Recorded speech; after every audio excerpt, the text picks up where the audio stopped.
Law. Today, we're coming in and answering questions submitted by you, our wonderful viewers. So, don't forget to like and subscribe so you can make sure you get all of our updates. Bobby, you're in the background. We can't hear you today. Sorry. But what is question number one? Today, we're talking about estate planning topics. So, question number one. Oh, I don't really own anything. Do I need a last will?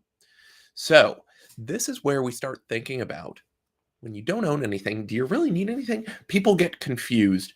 Hey, do I need an estate plan if I don't have an estate? The answer is you probably want to at least be thinking about it because what happens when you die, we're going to have to transition whatever it is you own to somebody else. Now, depending on what you own, this could be more or less difficult. Now, when we think about things, if you don't own much, and by not owning much, I'm really thinking you have less than $50,000 in stuff and certainly no real estate. This is going to be a better choice for a demarcation line of if you're under $50,000 in stuff and you don't have any real estate, you can probably get away without a real estate plan. Why? There's an option called the small estate affidavit here in Texas. Small estate affidavit can be signed after you die. We need everybody who would inherit your property after you die, plus two other disinterested witnesses signing off. We promise Joe didn't have any other kids. These are the only people who had inherited stuff. That's a fairly easy process. The problem is once you start owning real estate, or if you have more than that, you get out of the realm of where the small estate affidavit will work for you. And the problem then is you have to go through the heirship process. Heirship process is a legal proceeding here in Texas. You have to have not one, but two lawyers, and the costs are just going to skyrocket in terms of what it's going to cost to get this done. And so if you can avoid that messy procedure, it is better. Now, it takes considerably less time here in Texas because things can be streamlined. But even still, if you can avoid that process, it's much better to avoid an heirship process because if you have an heir, so somebody who would inherit your property, if you don't have a will, well, what if you've got one that doesn't want to agree to the way that everything's going? If they want to throw a wrench in the plans, that's going to cause more problems for everybody else, and that's not what anybody is looking for. So really, you can, but you're taking a risk that everybody's going to agree and that you know who everybody is going to be when you die. So yes, you can avoid having a will, but it's something, you can scratch something out pretty quickly. Obviously, you can go online and find almost, any number of free resources on how to do this. But given the amount of delays and headaches you're going to create by not having a will, it's better to have one in place. So, next question. If I am a young adult and I have very few assets, when should I start thinking about my estate plan? All right. So this question, it overlaps a lot. The answer is going to be the same. Obviously, when you're 18 years old, you are now free and clear as an adult. You don't have much. You may have a bank account, you may have a car, but beyond that, you don't have a whole lot of stuff. And when you don't have a whole lot of stuff, what do we do?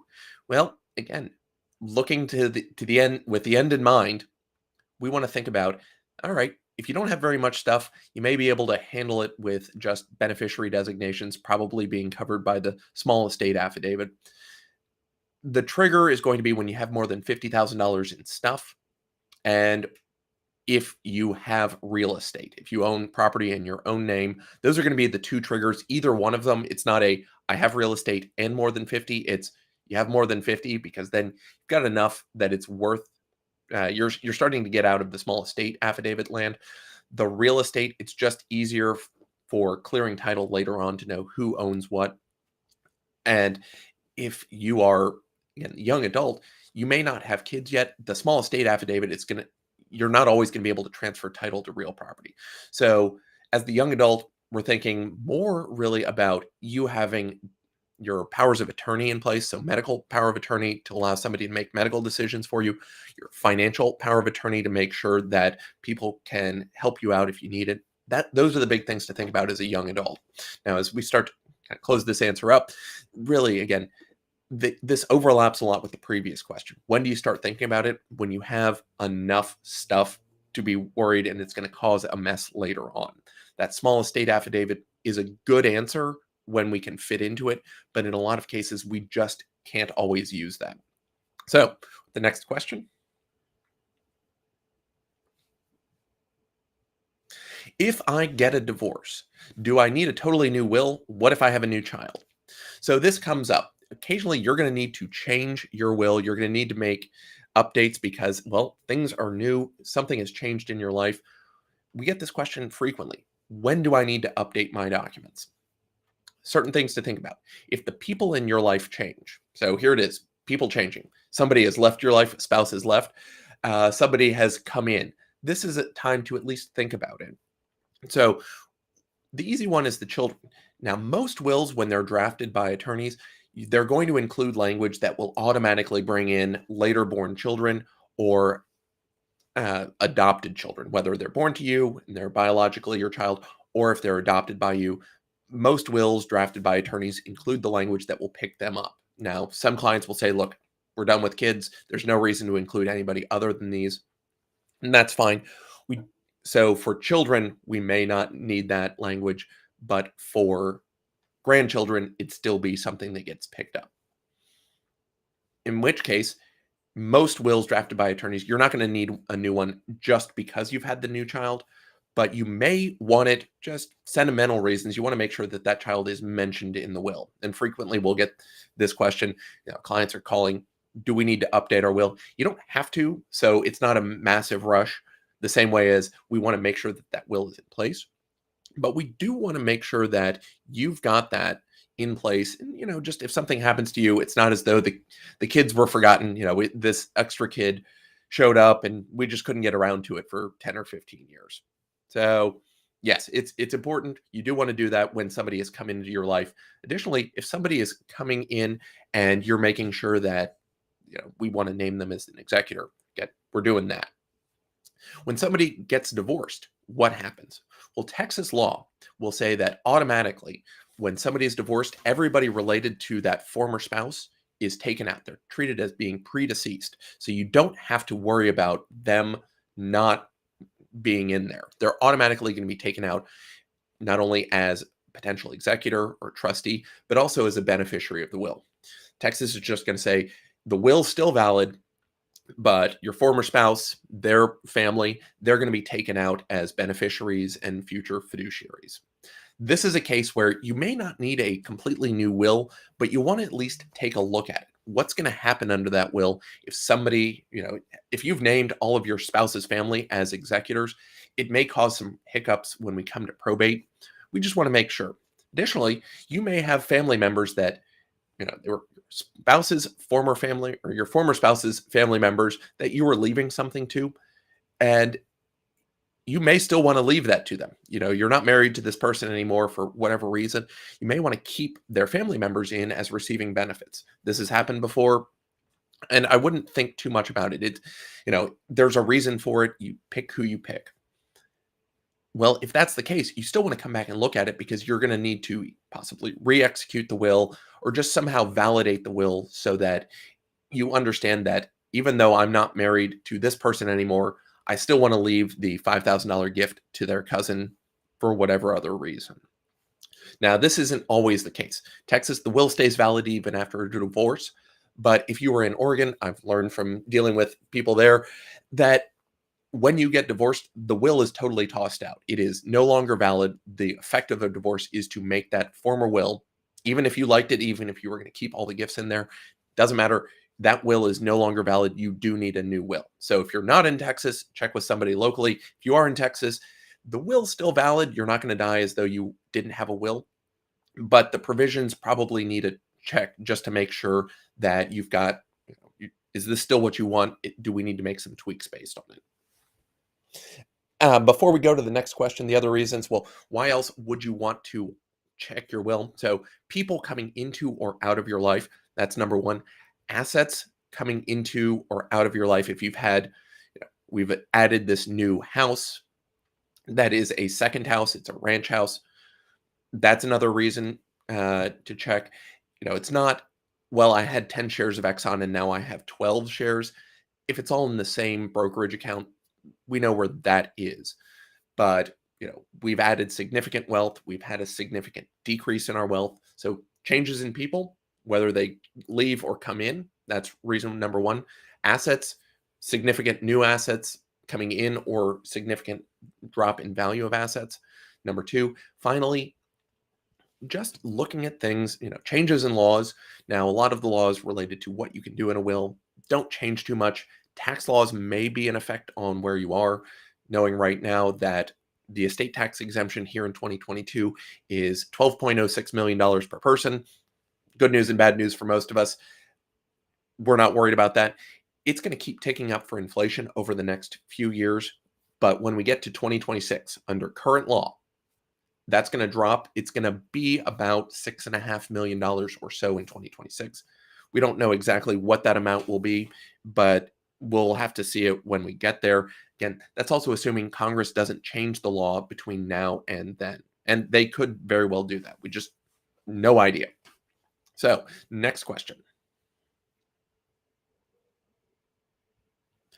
I'm not rich, so do I need a trust in my plan?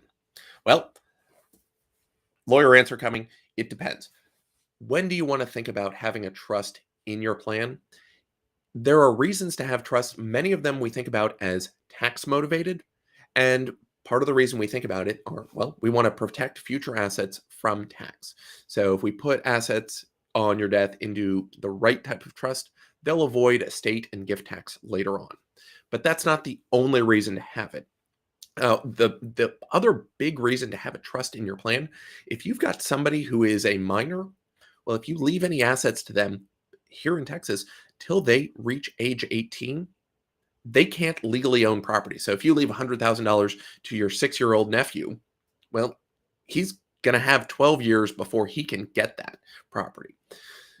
What can you do instead? Well, you can wait 12 years. Option number two, you can go spend the money on a guardianship. That guardianship is going to be an expensive court process.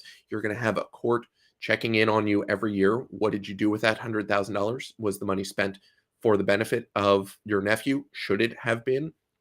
What have you done with it? You're going to have to file reports with the court.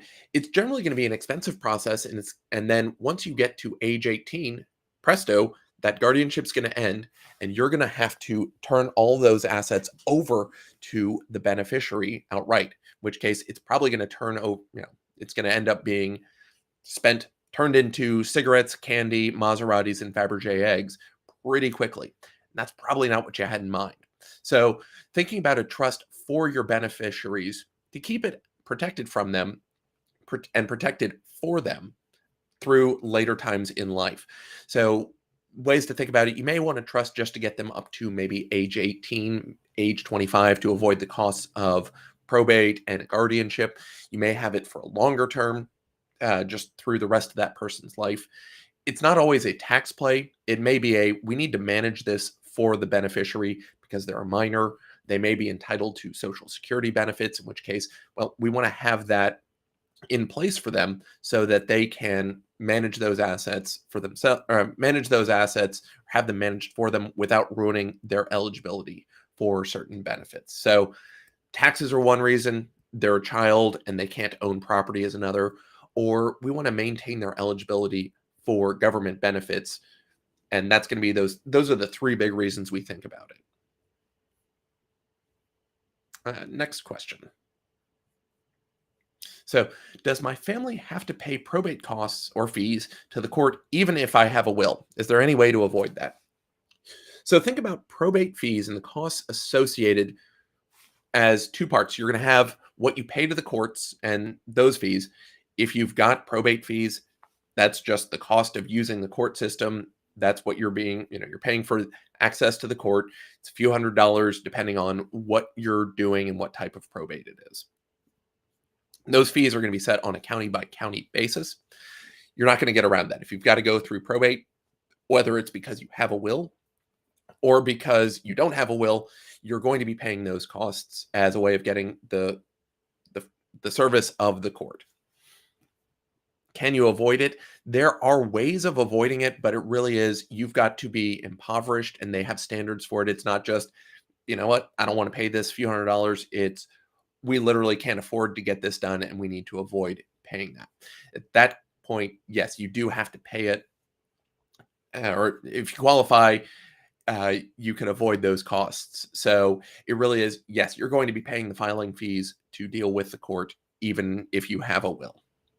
Next question.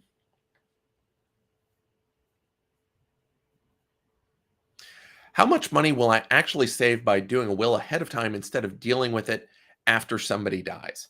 So this is where it's going to depend. I can't tell you exactly how much you will save, but things to think about.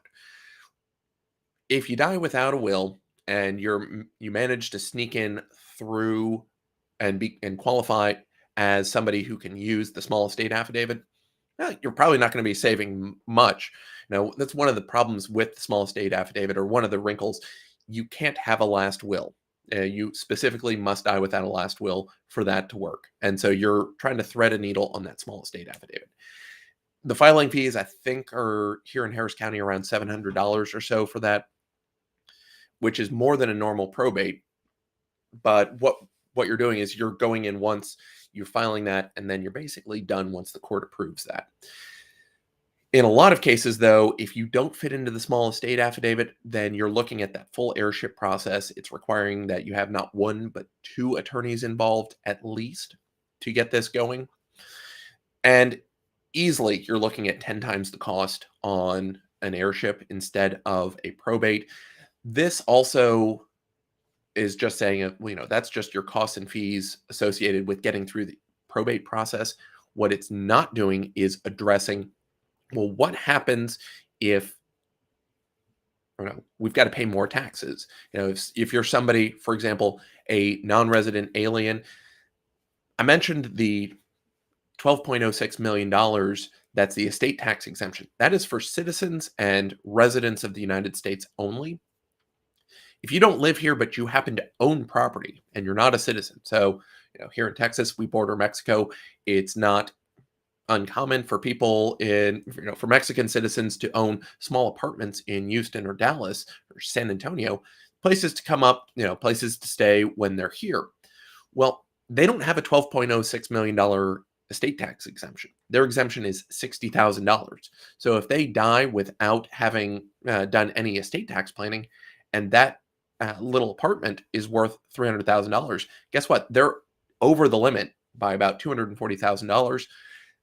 40% of that is going to go to the IRS as estate tax. So doing the math poorly in my head, it's about $96,000 in estate tax when the family may not have that $96,000 to pay. You're looking at, well, how are we going to come up with $100,000 on a property that's worth about $300,000? This is a big deal. It's going to be frustrating.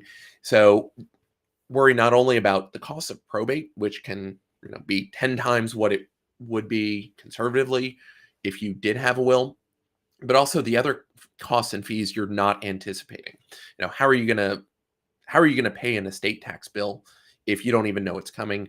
You're putting that burden on the family. So having the planning in place beforehand, it's going to help you mitigate these costs because you don't want to have to deal with that cost. Okay. While Bobby's bringing up the next question, something else to think. I'd mentioned 3 reasons to have a trust. Reason number 1, tax management. Reason number 2, managing things for minors. Reason number 3, government benefits. Finally, a 4th reason, protecting your beneficiaries from predators, creditors, and themselves. So just as a layer of protection for them to have, protecting from future ex-spouses. If these assets are owned in a trust here in Texas, it's not just separate and community property. It's property that doesn't even belong to the beneficiary. So it's not subject to division on divorce. If they get involved in a lawsuit because the beneficiary doesn't directly own the property, it's not something that a judgment creditor can come and take from them. Finally, predators, it's not just somebody else who may want to try and take their assets because the trustee owns it. It's not directly in the control of the beneficiary. Somebody can't just come in and take it. So Next question. Why should I make plans for my estate? Won't everything automatically go to my spouse or children? And the answer is no, it won't automatically go to anybody. What happens when you die? Legally, your life ends, your estate owns everything automatically. Even if you are married, no children, it's not automatic that everything goes to your spouse. Uh, Texas airship rules, we can do a separate video walking through what those rules are. But under Texas law, it's not automatic that everything just goes to your spouse when you die. Uh, Even if you have children, you've got to know what the rules are and who's going to get it, because there are some surprises out there, especially when you've had a marriage or two, or if you've got kids that aren't all your spouse's children. You want to know what's going to happen. So, what you want to know is what will happen if you do nothing? What's your baseline? Looking into this and starting to think, all right, well, if I do nothing, this is who will own it. Am I okay with that? Sometimes people do say, well, look, I do want everything to go to my children if my spouse isn't alive, but we want to provide the smoothest path for that to happen. So even if that is true, we want to make sure that we've cleaned everything up. Planning for the estate allows us to look ahead, see what's going to happen. If we want to make changes to that baseline plan, then we can do that. We're also going to streamline the process. Again, if you die with a will, it's much easier to get through probate than if you die without a will. Next question. All right, I'm married but only have stepkids. What does my plan look like? So again, your plan doesn't have to be identical to your spouse's plan. Normally, when we have, traditional nuclear family, husband, wife, some amount of children, most plans look like leave it all to my spouse, and then when my spouse dies, leave it all to my kids in equal shares. If you don't have children of your own, your plan is going to depend on, obviously, how much do you like those stepkids. You're not required to leave anything to them. They are, here in Texas, you're not legally required to leave anything to anybody. So even though you're married, you could leave it all to your charity, you could leave it to the neighbor, whoever it is, you could leave it to them. So what would your plan look like? Well, what do you want it to look like? It's possible that you'll just say, leave it all to my spouse, and then I'll let my spouse deal with it when they pass. There's not a right or a wrong answer. It really is up to what you want. So a little extra detail: if I'm married and have no children, but uh, would they get anything? Well, it's possible if you want them to. So if you leave everything to your spouse with no conditions, say it's not in a trust, just leave it to your spouse outright. Well, your spouse can do whatever they want to do with it when they pass. Uh, if you don't want your spouse to have that control, you may consider leaving assets in a trust that just say, anything I leave to my spouse is for her benefit. And when she passes, whatever's left in that trust is going to end up going to the charity that I choose. And her kids don't get any of it. If she doesn't have a will, well, imagine you leave it to her outright. Then if she, when she dies, we're going to look at who her heirs are. And that is determined in part, is she remarried at the time? And which children does she have? She's remarried, then her children and that spouse will split assets based on Texas intestacy rules. If it's just her children and she's not remarried, then her assets will get split in equal shares among her children. So it's just, what does she have left? Divided by the number of kids if she doesn't have a will, and that's what they get. And looks like that is the last question we've got for today. So thank you so much for joining us for estate planning Q&A this week. Next week, we're going to be doing questions on the probate process. So if you've got additional questions about the probate process, let us know in the comments what you're looking for. We will address those questions this time next week. Thanks, everybody.